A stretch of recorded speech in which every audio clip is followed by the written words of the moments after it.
नमस्कार. आजच्या या खास विश्लेषण सत्रात तुमचं खूप खूप स्वागत आहे. वर्गात शिकवणं खऱ्या अर्थाने प्रभावी कसं होतं, आज आपण हे एका नवीन शिक्षकाच्या म्हणजेच रोहनच्या प्रवासातून समजून घेणार आहोत.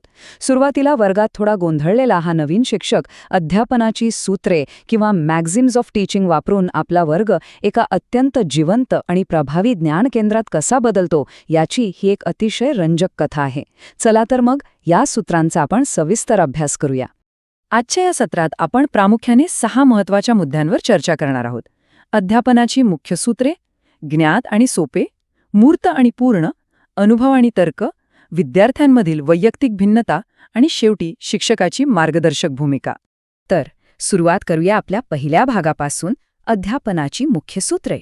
खरं तर अध्यापन हे दुसरं तिसरं काही नसून एक पूल आहे. विद्यार्थ्याला आधीपासून जे माहीत आहे आणि आता त्याला जे नवीन शोधायचं आहे त्यामधला हा अत्यंत महत्त्वाचा दुवा आहे. आपल्या कथेतील नवीन शिक्षक रोहन याला त्याच्या सुरुवातीच्या काही दिवसांतच एक मोठी गोष्ट समजली. ती म्हणजे वर्गात कोणतंही नवीन तंत्र वापरण्यापूर्वी विद्यार्थ्याला या पुलावरून सुरक्षितपणे पलीकडे नेण्याची प्राथमिक जबाबदारी आपली आहे.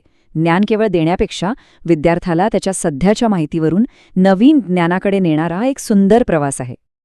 आता आपण वळूया दुसऱ्या आणि अतिशय व्यावहारिक अशा टप्प्याकडे, ज्ञात आणि सोपे. बघा, प्रभावी अध्यापन नेहमी परिचित गोष्टींपासून सुरू होतं.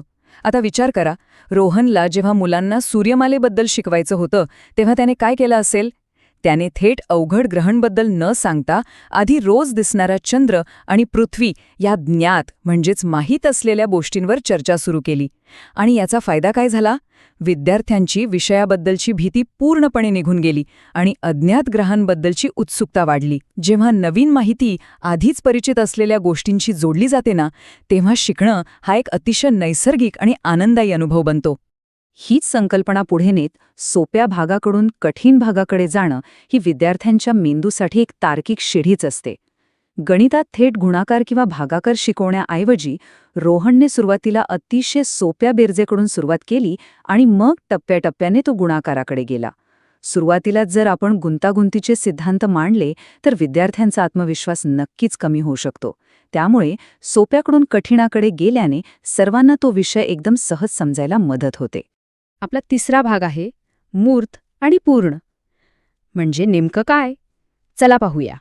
अमूर्त किंवा न दिसणाऱ्या संकल्पना समजण्यासाठी मुलांना सुरुवातीला प्रत्यक्ष उदाहरणांची आणि मूर्त वस्तूंची खूप गरज असते.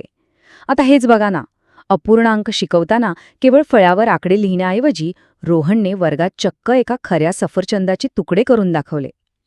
प्रत्यक्ष स्पर्श करता येईल किंवा डोळ्यांसमोर उभी करता येईल अशी खरी वस्तू पाहिल्यामुळे ती अपूर्णांकाची संकल्पना विद्यार्थ्यांच्या कायमची लक्षात राहिली. यालाच मूर्ताकडून अमूर्ताकडे जाणं म्हणतात. यामुळे विद्यार्थ्यांच्या मनात विषयाची एक मजबूत प्रतिमा तयार होते. इथे अजून एक गोष्ट लक्षात घेण्यासारखी आहे, ती म्हणजे योग्य क्रम. प्रथम संपूर्ण चित्र दाखवल्याने विषयाचा योग्य संदर्भ मिळतो. घड्याळ कसं चालतं हे शिकवताना आधी पूर्ण घड्याळ दाखवलं जातं आणि मग त्याच्या आतील चक्रांचं आणि काट्यांचं विश्लेषण केलं जातं. रोहनने हे तंत्र वापरताना विद्यार्थ्यांचं लक्ष केंद्रित आहे की नाही हे पाहण्यासाठी छोट्या प्रश्नांची एक चेकलिस्ट तयार केली. मुलं संपूर्ण चित्र नीट समजून घेत आहेत ना हे तपासण्यासाठी अशी चेकलिस्ट शिक्षकांसाठी खरोखरच खूप उपयोगी ठरते. आता आपण चौथ्या टप्प्याकडे आलो आहोत, अनुभव आणि तर्क. विशिष्ट उदाहरणांतून सामान्य नियमाकडे जाणं हा एक अत्यंत प्रभावी मार्ग आहे. जेव्हा रोहनच्या विद्यार्थ्यांनी स्वतः कागदावर अनेक वेगवेगळे त्रिकोण काढले आणि त्यांचे कोण प्रत्यक्ष मोजले, तेव्हा त्रिकोणाच्या कोणांची बेरीज 180 अंश असते हा भूमितीय नियम त्यांना आपोआप आणि स्वतःच्या प्रयत्नांतून समजला. विशिष्ट कृतींमधून आणि प्रत्यक्ष उदाहरणांतून व्यापक नियम कसे सहजतेने तयार केले जाऊ शकतात हे यावरून अगदी स्पष्ट होतं. विद्यार्थ्यांना त्यांच्या प्रत्यक्ष अनुभवांवरून वैज्ञानिक कारणांकडे नेलं पाहिजे. अनुभव हा नेहमी काय घडत आहे हे सांगतो, तर तर्कशुद्ध विचार हा त्यामागील का हे स्पष्ट करतो. जसं की कुंडीत बी पेरल्यानंतर रोप उगवणं हा विद्यार्थ्यांचा अनुभव आहे, पण त्यामागील प्रकाश संश्लेषणाची किंवा फोटोसिंथेसिसची प्रक्रिया हा त्यामागचा तर्क आहे. रोहनने मुलांना केवळ रटाळ नियम न शिकवता त्यांच्या दैनंदिन अनुभवांना तर्काच्या आणि विज्ञानाच्या कसोटीवर उतरायला शिकवलं. आपल्या कथेतील रोहनला या संपूर्ण प्रवासात एक फार मोठी आणि महत्त्वाची गोष्ट समजली. ती म्हणजे अध्यापन हे नेहमी विद्यार्थ्याच्या वयाशी आणि मानसशास्त्रीय विकासाशी जुळणारं असावं लागतं. लहान मुलांना तुम्ही थेट मोठे तार्किक सिद्धांत शिकवू शकत नाही. एकदा का मुलांचं मन तयार झालं आणि ते नवीन माहिती घेण्यासाठी ग्रहणक्षम झाले की मगच तर्काकडे आणि वैज्ञानिक रचनेकडे वळणं खऱ्या अर्थाने यशस्वी होतं. थोडक्यात सांगायचं तर मानसशास्त्र प्रथम आणि तर्क नंतर हा नियम पाळणं अत्यंत गरजेचं आहे. चला आता आपण 5व्या आणि अतिशय संवेदनशील भागाकडे वळूया, वैयक्तिक भिन्नता. हे तर आपण सगळेच जाणतो की प्रत्येक विद्यार्थी हा वेगळा असतो आणि त्याच्या शिकण्याच्या पद्धतीही अगदी वेगवेगळ्या असतात. काही विद्यार्थी चित्र पाहून लवकर शिकतात, तर काही ऐकून. वर्गात काही विशेष गरजा असणारे विद्यार्थी असू शकतात, ज्यांना वेगळ्या दृष्टिकोनाची आवश्यकता असते. त्यामुळे केवळ एकाच पद्धतीवर ठाम राहणं इथे चुकीचं ठरतं. रोहनने हे अचूक ओळखलं आणि आपल्या पद्धतीत लवचिक बदल करून प्रत्येक विद्यार्थ्याच्या गरजेनुसार अत्यंत सर्जनशीलतेने शिकवण्यास सुरुवात केली. आणि आता या विश्लेषणाचा शेवटचा आणि 6वा भाग, शिक्षकाची मार्गदर्शक भूमिका. डाल्टन आणि विनेटिका पद्धती या ऐकायला जरी तांत्रिक संकल्पना वाटत असल्या तरी प्रत्यक्षात त्या वर्गात एक मुक्त आणि लोकशाही वातावरण तयार करण्याच्या अत्यंत महत्त्वाच्या पद्धती आहेत.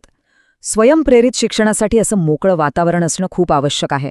आणि हो, हे फक्त शाळेतच नाही तर पालकांनीही घरात असं मुक्त आणि प्रश्न विचारण्यास प्रोत्साहन देणारं वातावरण ठेवलं तर मुलांचा सर्वांगीण आणि खऱ्या अर्थाने परिपूर्ण विकास होतो. जेव्हा अध्यापन खऱ्या अर्थाने विद्यार्थी केंद्रित असतं, त्यांच्या गरजा आणि अनुभवांवर आधारित असतं, तेव्हा संपूर्ण चित्रच बदलून जातं. आपला नवीन शिक्षक रोहन आता केवळ फळ्यासमोर उभा राहून एकतर्फी व्याख्यान देणारे शिक्षक राहिला नाही, तर तो आता विद्यार्थ्यांच्या पाठीशी ठामपणे उभा राहून त्यांना ज्ञानाच्या या प्रवासात वाट दाखवणारा एक खरा मार्गदर्शक बनला आहे. या सत्राचा शेवट करताना प्रत्येक शिक्षकाने स्वतःला काही आत्मपरीक्षणाचे प्रश्न नक्की विचारले पाहिजेत. मी माझ्या वर्गात केवळ माहिती लादत आहे की विद्यार्थ्यांना स्वतः शिकण्यासाठी प्रेरित करत आहे? या अध्यापनाच्या सूत्रांवर थोडा विचार केला की हे सहज लक्षात येतं की खरं अध्यापन म्हणजे केवळ व्याख्यान देणं नसून नवीन गोष्टी शोधण्यासाठी विद्यार्थ्यांचा मार्ग मोकळा करून देणं होय.